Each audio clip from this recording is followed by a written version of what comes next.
Hello everyone, welcome to my channel. In this video we'll talk about mental crisis in the United States. They say America is the most developed country in the world, the land of freedom, the place where dreams come true.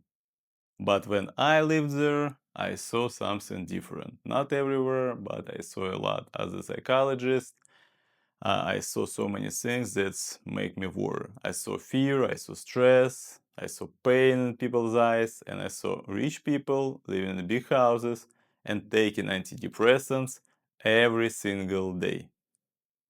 And I saw poor people living on the street, shouting in the sky. And I saw children getting therapy at age of 6.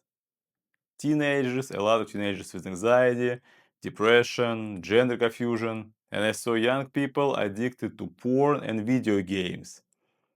I saw people who smiled all day and cried all night. That's not a freedom.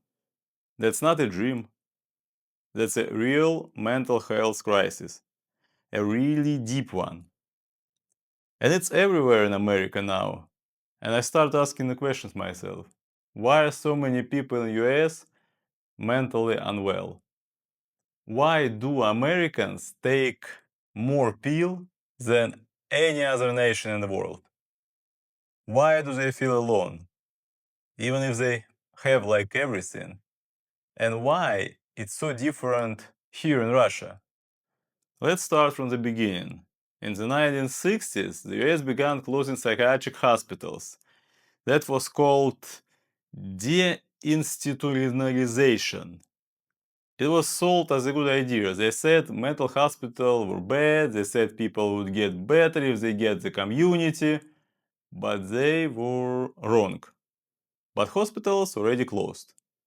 No help came. Thousands of patients were sent on the streets.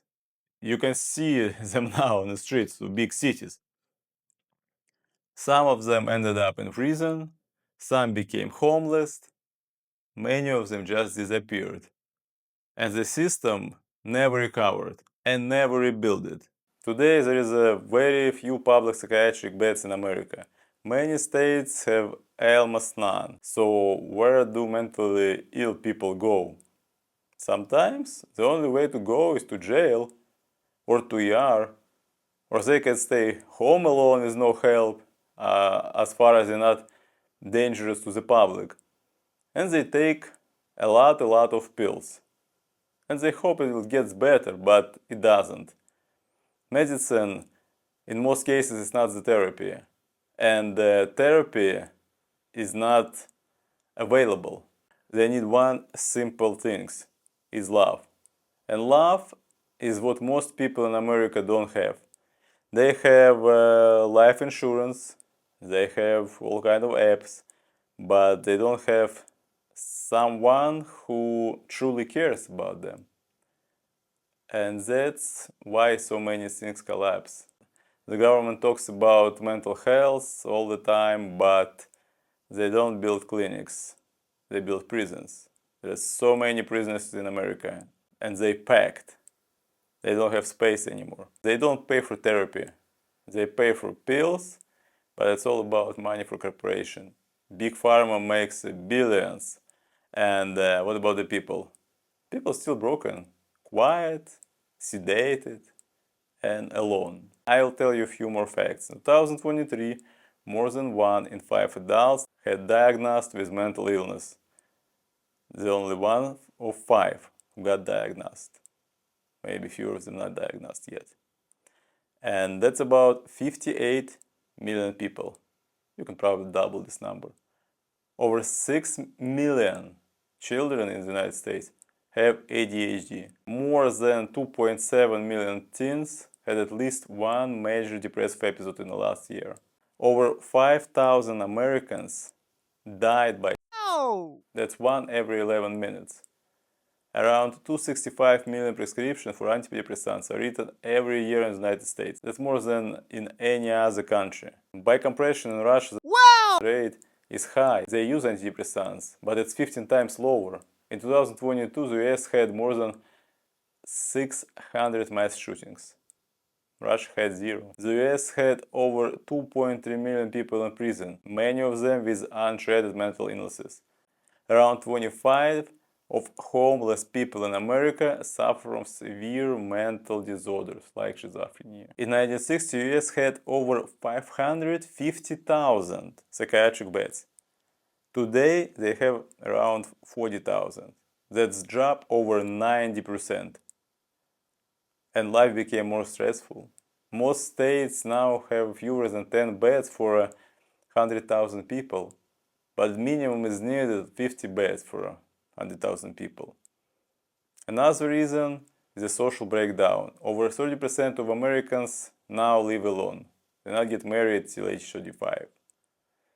In Russia, its number is much lower. It's below 15%. In the US, 15% of young people aged 25 to 54 are not working, not studying. Many of them addicted to drugs, porn, and video games. In 2023, the US sold over 400 billion worth of antidepressants and psychiatric drugs. Russia's psychiatric drugs market is less than 1 billion. And Russia has psychiatric clinics everywhere. The US produces more pornography than any other country. It hosts over 60% of the world's porn websites. Just think about it. Many young men grow up without fathers. Around 25% of US children grow up with no father at home. In Russia, this number is big, but still lower. It's about 17%. And this number are not just statistics. They show sort of pattern. A system that does not protect the mind, the soul, or the family. A country where people are free, but deeply lost. I know Russia is not perfect. Life can be hard. Wages are low, winters are long, bureaucracy everywhere. But here's the truth. Russians are mentally stronger and healthier. They complain less, they survive more, the is high, yes, but about 12.5 for 100,000 people, but the number has fallen by 60% since 2000. In the US, this number is rising. It went by 30% from 2000 to 2022. Why? Because Russians have a different mindset. They expect life to be hard. They are not shocked when things go wrong. They don't say, why me? They said, that's life. Такова жизнь.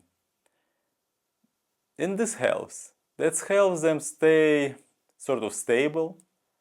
In Russia, people live in the families. And over 70% of elderly people live with their children. In the US, most seniors are live alone in nursing home. In Russia, it's normal to have 3 generations under one roof. I know it sometimes might be not comfortable, but it helps emotionally. That gives people emotional support and a feeling of a shoulder. In America, people move out when they turn 18. In Russia, they can stay until they are ready. It might take 30 years or 40 years. Sometimes it's not that good, but that's happening. Russians don't label every feelings as a disorder. They don't call sadness a depression. They don't say, I have anxiety. They say, I'm tired, or life is heavy. And this protects the mind. It teaches emotional discipline. In Russia, masculinity is still respected. Boys are raised to be tough. Crying is not encouraged, but responsibility is. This creates inner strength. In the US, many boys grow up with no male role models. In Russia, even poor fathers stay involved. Even people on the streets will give some advice to young kid and will tell him if he does something wrong. In Russian schools, system used to be very strict. It gets softer now, but still, they have competition. Children are taught discipline and not just self-esteem. They read Pushkin, Dostoevsky, they learn that life has pain, and that's okay. They are not told you are perfect. They are told, do better. You can do better. And this makes the mind strong. In Russian culture, suffering is not shameful. It is just part of being a human. People visit graves often. They light candles. They remember war, hunger, death. They don't hide from it. They carry it. They create psychological depth. In the US, most people hide death. They fear aging. They erase pain with drugs, shopping, Instagram. In Russia, pain is accepted. That gives people a peace. Even during the war, even in the sanctions, Russians keep going. They are not broken. They're trying to adapt because their minds were trained to survive. It's not about nationalism. It's not even about the culture. Russia is not soft, but it teaches people how to carry suffering without falling apart. In America, having a diagnosis gives you identity. People even put it in their bio. I have ADHD, BPD. They don't want to get better. They want to be seen. In Russia, people think very differently. They don't talk about trauma every day. They don't go to therapy, discuss their feelings. They just drink vodka. I'm just kidding. They just don't look for labels. They just live. If something bad happens, they say, that's life. They don't try to fix every emotion. They don't overanalyze. In America, therapy is now connected to business. You're as a client. The pain is a product. The longer you're in therapy, the more money clinic make. Some therapists push in a soft language and zero accountability. They tell clients you're valid even when they are destroyed themselves. They create emotional weakness. In Russia, people don't need weekly session to function. They drink tea with their grandmas, they walk in the forest, they go to church, or they just stay silent, and it works. Of course, real therapy can help, but in the West, therapy culture has become toxic. Toxic, you know this word? It teaches people that life should always feel good, that you should be happy every time, all the time, that sadness means something is wrong. This is false. In reality, life includes struggle. Without struggle, there is no growth, no pain, no gain, what Arnold said. In Russian culture, understand it. Even from childhood, people are taught to wait, to endure, to accept. Americans taught to express, to consume, to fix. But some things in life cannot be fixed. They must be carried. That's where Russian stoicism gives strength. It does not erase pain. It gives you power to live with it. And that's a real mental health. How's mental health situation in your country? If you like this video, please click like and subscribe button. And see you in the next video. Bye!